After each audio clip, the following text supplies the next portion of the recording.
we're currently right now, we're on a tour, right?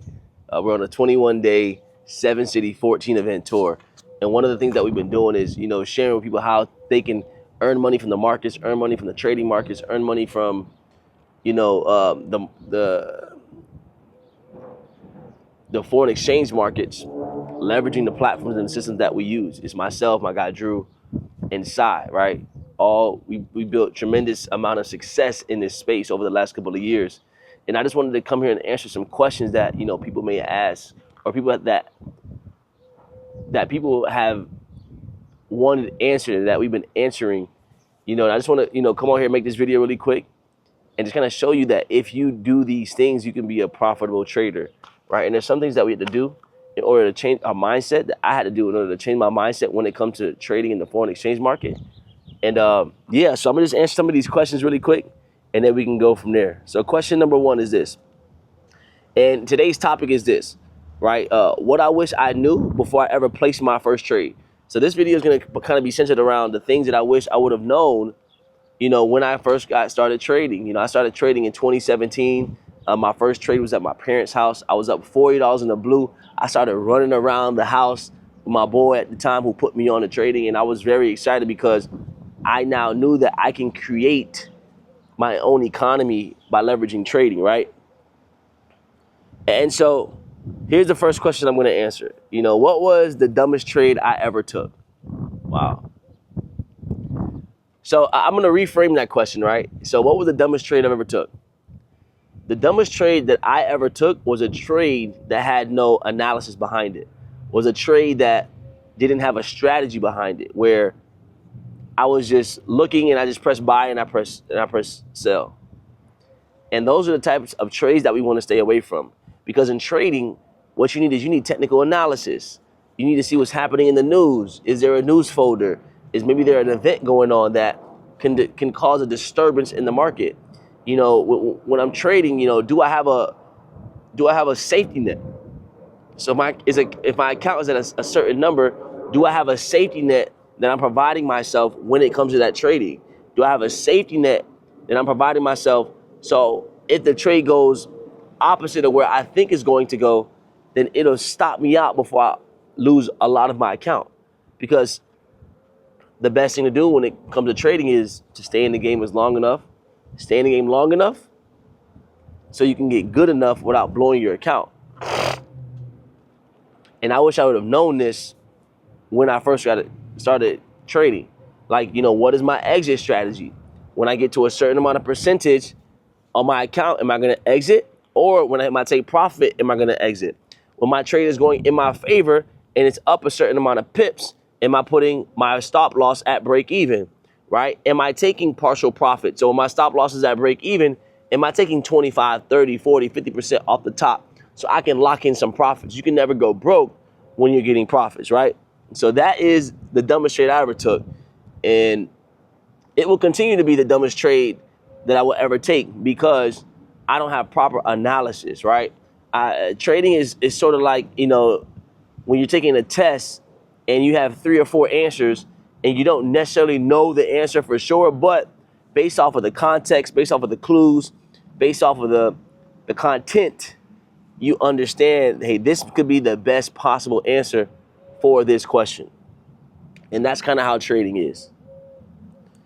Next question is this: how did I lose my first $500 to $1,000? Oh man, this may be a long time ago. So if I remember correctly, when I was in college, so I started trading during in between the summer right before my last year of college. And so I would have, Pell Grant money or scholarship money that I would get every month or every every quarter, or every semester. And what happened is, I remember I was trading and using the trading platform that I was using at the time, and I probably lost money doing that, for sure, easily. And that's how I lost my first $500 to $1,000 in trading. But I don't count it as a loss, honestly. What I count that's my admission to the game, right? I mean, I've lost over 6 figures in platforms that were unlicensed and unregulated. That's why I choose to use a licensed and regulated platform now. And if you want to have access to that licensed and regulated platform, click the link below and it'll be there. And even in our community below, click that too and it'll be there. But that's kind of how I lost my first 500 to 1,000. Just not being educated, not being patient enough. I'm not having the right strategies and not knowing enough of the language behind trading, what a stop loss is, what a take profit is, what is the trend line, what is MACD, what is reversal, what is support resistance, all of these things that you need to know in order to get the language. Because anytime you start to do something new, before you just put your foot to the pedal, you at least want to know the language. It's like when I'm driving in a car. What does P stand for? What does R stand for? What does N stand for? What does D stand for? Right? Those are the things that we want to know. Where is the brake? What does this mean? What does that on the dash mean? And so you want to learn the language because it'll shorten up it'll make the margin of error a lot bigger because you now know a lot more. The next question is this. What trading myth did I believe that turned out false? Okay. It's a good one. What trading myth did I believe that turned out to be false? It's a good one. Let's see here. So one of the trading myths that I believe that turned out to be false, I thought you had to trade all the strategies. Like you have to learn all of the strategies, and it's not really true at all. I'm with guys right now that, trade, one of our guys trades ICC concepts. He only trades NASDAQ. He only trades NASDAQ when it comes to foreign exchange. That's his strategy. That's how he's becoming profitable. I'm with another guy who trades gold. He only trades gold. He only trades gold. Sometimes GJ pairs, depending on what's going on, but really gold because he's been studying it for years. For me, I'm trading harmonics. I'm trading pattern reversals. I'm trading on hour 1, hour 4, daily time frame. That's why I'm looking at what's going on in the market, right? I may trade minute 30 every now and then, maybe scalp on the 5 minute, but for the most part, hour 1, hour 4 in the daily, I'm only trading maybe 3 or 4 pairs tops, but I'm trading one specific strategy. I have my stop loss, I have my take profit, I have my entry zone where I would want to enter. I have my exit plan. I know when to take partials. I know when to put my thing at break even, right? If it hits my stop loss, it's okay. I'm not worried about that trade. I know what to risk, when to risk, how to risk it, so I don't blow my account. Like I have a strategy, but in order to get to that strategy, I've had to take my losses. In order to get to that strategy, I've had to learn what was good for me, what wasn't good for me. How do I look at the market? How do my eyes see the market? How do I see price when it's going up or down? How do I see different harmonic patterns? Like which harmonic patterns work for me? Which pairs work for me? Which cryptocurrencies work for me? Because you can also trade cryptocurrencies on harmonics and on price reversals. And so, that is a myth. And the myth is on the other side as well is that you only have to have one strategy.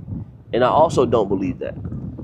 I believe, yes, you want to lock into a strategy, but I also believe that in order to get to that strategy, you need to see everything, right? Because think about it. Anytime you go to a store, they have everything, but based off of your life, based off of what you eat, based off your parameters, based off of, how you move inside of your life day in, day out is going to determine what you're going into the store to purchase. They have everything, but what is best for you? So I believe in trading. You want to go and try out a couple of different things. You want to try out a demo account. And then wherever you start to see your best results over a period of time, then that's where you stick with it. And then that's what you go with. And at the end of the day, it's a double-edged sword. So you need to know what's out there, but you need to hold it on one thing. You don't need to trade everything, but you need to hold on one thing. You don't just want to just come in and look at one specific strategy and never look at any other strategy because you don't know what works for you. What works for somebody else may not work for you. But you need to be diligent in saying, hey, let me go see what this is about, right? All right, and then one more question is this. What's something that I learned that changed my trading forever? Wow, this is good. What I learned is that you don't need to pay a membership. You don't need to pay somebody for a course.